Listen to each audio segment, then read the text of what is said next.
Hi folks, this is all the fruit and I'm in the house of my friend Akien from the Bidayu tribe. Well, the Bidayu are usually a very modern and civilized people in Borneo. He has a nice modern house, nice modern cars, but the good thing which is so interesting for me is that a lot of the food they have here comes either from their garden / farm or directly from the jungle. When he was younger, he says basically all the meat they got was from hunting. Now I think he has kind of stopped hunting, but he is still growing a lot of stuff and also foraging a lot of stuff. So I decided to just make a video of what he's growing. He doesn't have a big garden around his house, but he has a couple more remote plots. But let's see what we have here. Well, here right next to the house, he has a lot of ornamentals, including ornamental cacti. Yeah, but most people don't know is that actually only a small portion of cacti grow in deserts. A lot more cactus species grow in the jungle than in deserts. Even roses, yes, roses, rosa, you can grow them on the equator, it's possible. They like their exotic ornamentals as much as everybody else. Then he has some stuff right along this road here. Some bananas and noni. What is this? This looks like some annona species. Noni and annona is not the same. They are not closely related. I don't know what this is. Another one. Here the so-called sweet vegetable. I always forget the Latin name of this. They use the young leaves and make something like a kind of sweet spinach from it. It's very popular here. Some citrus. No idea what it is. It is quite spiny, so it could be a seedling, but as long as it produces sour fruits, you can use it, right? Doesn't matter if it's a seedling. Here we have some ginger. Here another Anonaceae. Don't even know what this is. Maybe you can tell me. A lot more sweet vegetable. You can see how they pick the top parts of it. This is another Anonaceae. Looks like soursop, but he has other ones with fruits. Beautiful little ornamental vine here. Some impatiens. Another cactus. This one just grows in the ground. Some opancha. Yeah, this is the only opancha I'm seeing around here. Seems to be very rain resistant. A lot of other opanchas would just rot from the rainforest climate. Here Borneo is a really wet area, but this one thrives quite well. Another citrus. On this one I don't see spines. Chilies. Those people love chilies.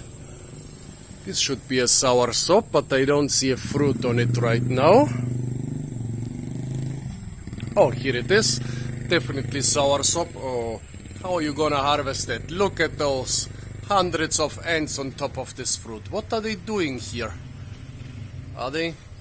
Those are leaf cutter ants. They are really mean. If you try to take something from the tree, they will attack you. And here they are also on the flower. They are also on other small fruits further up. Yeah, those leaf cutter ants, they are vicious. Some variegated citrus. I don't even know what this is. I don't see any fruits, but the leaves are variegated. So it is some cultivar, despite the fact that it has a lot of spines. More chilies, some taro. What is this? Pahira, maybe Pahira aquatica, money tree. What do you think, folks? Those things were very popular in Bulgaria when I was little and still are. Just like those, they were everywhere. Here another soursop, I think. More soursop. Young seedlings down here. Could some of them be durians? Well, he's throwing all the biomass here, like everything we bring from the forest, all the durians and citrus and coconuts as a fertilizer. He lives in a very wet climate, wet rainforest climate with Oh, yes, yes. I will pick it in a moment. He discovered the ripe. Can you Yes, yes, I will try. He discovered the ripe Rollinia. very nice. Yes. I'll show you the ripe Rollinia in a moment. He just saw it and told me to pick it. So yeah, he's fertilizing this place really well because in this wet and hot rainforest climate, nutrients get leached out very fast. So you need to add new nutrients when you want to pick fruits. Oh, mulberry, yes, yes, very good. Bois mulberry. They are showing me The yellow one. yellow rambutan. Ah, yes, yes. You can pluck also. Is it already ripe? Right there, the yellow one is ripe. Okay, but I cannot eat now because I have a sore throat. So I pick for you. Okay, but I don't dare right now because my throat is sore. Here's some hibiscus, some ornamental hibiscus. Well, you could eat the flowers, they are good. Some giant passion fruit. I really like those. Haven't eaten one in years. I really would like to eat one again. Up there the flowers of the giant passion fruit, but I don't see any fruits. Here a little manioc plant. American nut?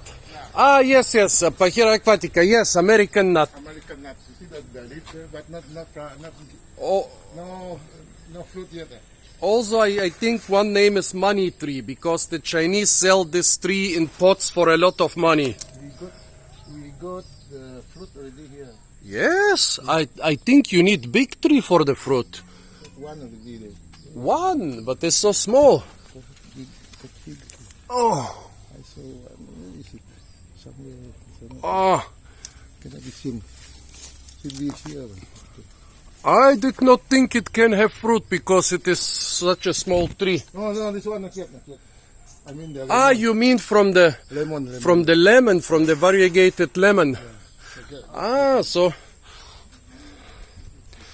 well, which one is it? Is it Limau Purut? No, this one is limau. Limau Bazar? Lemon. Lemon.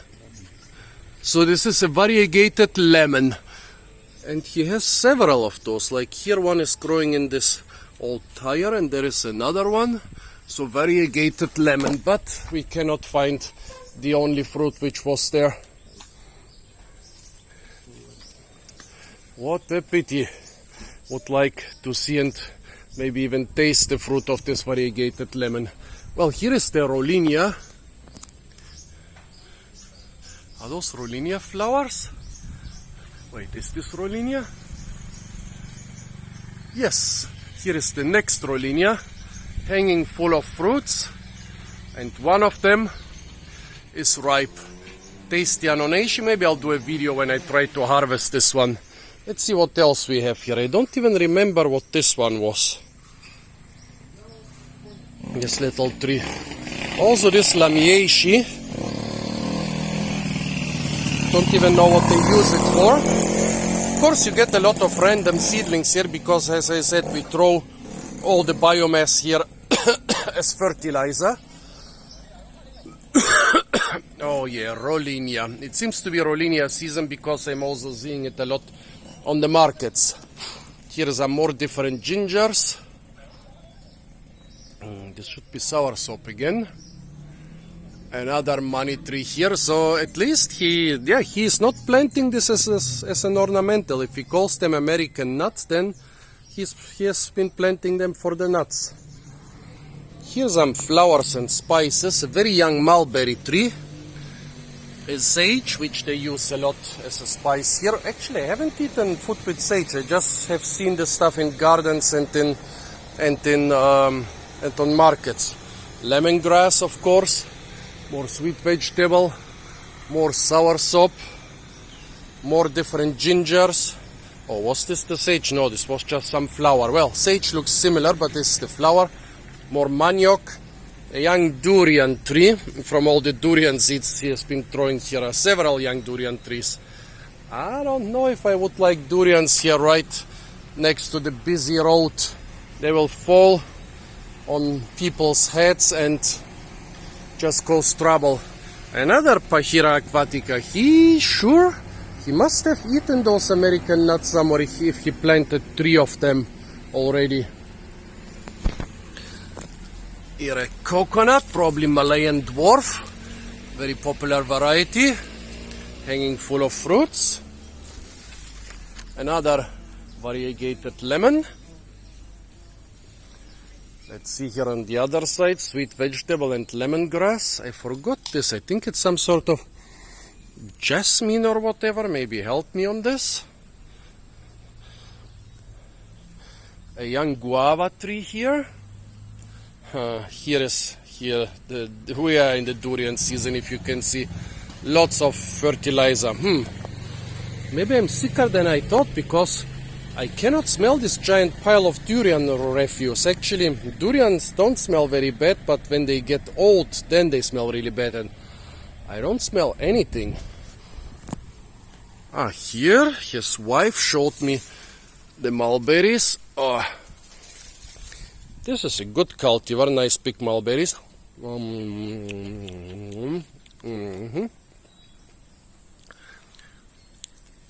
Small red rambutan tree.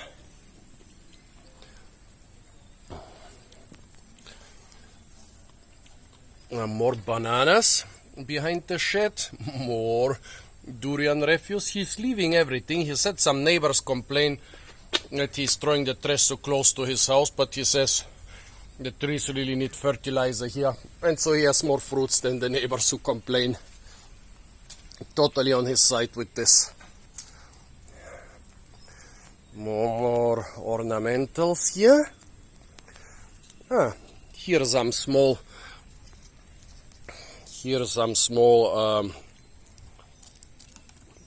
tomatillo or physalis. Could be physalis pruinosa, I think. Very tasty. It's funny to see roses flowering on the equator and the dog peeing on them. Some other. This is some other hibiscus, maybe even the carcadil, the edible hibiscus. Yellow rambutan. He said that this bunch over there is already ripe. Here's some sort of pumpkin. They love their pumpkins as much as anybody else. Oh, and a huge grasshopper just flew up from here. Earlier I saw a mantis here. The garden might be really small because he has not much space around his house, but there is a lot of wildlife here. Eggplant. What eggplant should this be? This is just a normal Japanese eggplant. Here is one fruit. Some variegated taro. Let's see what else he has here. Such a small garden, and I'm already at 13 minutes. Some tomatoes and some other chilies. Here we have another passion fruit, Passiflora foetida. The plant looks a lot like a cucurbitaceae, but in here are small passion fruits. Grows wild everywhere. Here it's kind of invasive, and children like it. Here at his sister's or his brother's garden, a papaya. I think it's his sister's garden, a papaya. Some other bananas. Would like to harvest some banana. I like to harvest bananas. He says that she has a couple interesting mango trees behind the house. I have to check that out. Some interesting jungle mangoes. Well, here a guava. The fruits are being protected in bags. I just don't know how healthy this type of sewage system is. We used to have this until quite recently throughout Europe. So I cannot complain about it because, as I said, Europe got rid of those things only in the last decades. Sapodilla or Zapote chico, here they call it chico, like the Spanish name, or half of the Spanish name. Here is some interesting cucurbitaceae. What is this? Quite big cucurbitaceae flowers. I really would like to know what grows on this. They have the diversity of cucurbitaceae they grow here, the different gourds and cucumbers and stuff is so amazing. In Europe we know nothing about cucurbitaceae. Here is a tiny fruit. Here is a slightly bigger one. Could be some sort of bottle gourds. You can cook a lot with bottle gourds. Bottle gourds are very good for cooking. This should be Limau casturi, a hybrid between some lime and kumquat. Here he has some more coconut trees. I harvested this one a couple days ago. I left a couple fruit. We have been drinking coconuts and eating coconuts for days now. I left 2 bunches, which I might harvest some of the next days. What else do we have on this side of the house? I've actually never been here on this side of the house. Let's see what. Yeah, I definitely should go and think. A matoa tree in his sister's garden, and also a beetle nut. I definitely should. And here a lot of manioc. However, it seems that they didn't really harvest the manioc. They just chopped them down to have free view on the road. So there must still be a lot of manioc hiding in the ground here. Yeah. So next thing is, folks, I'm gonna go explore his sister's garden. So, folks, this was a tiny house garden in a house, well, in the village of Krokong by the Bidayu tribe in Sarawak, Borneo. Stay tuned for a lot more fruit videos from the most fruit-rich island in the world, Borneo. And of course, don't forget to like, share, comment, and subscribe.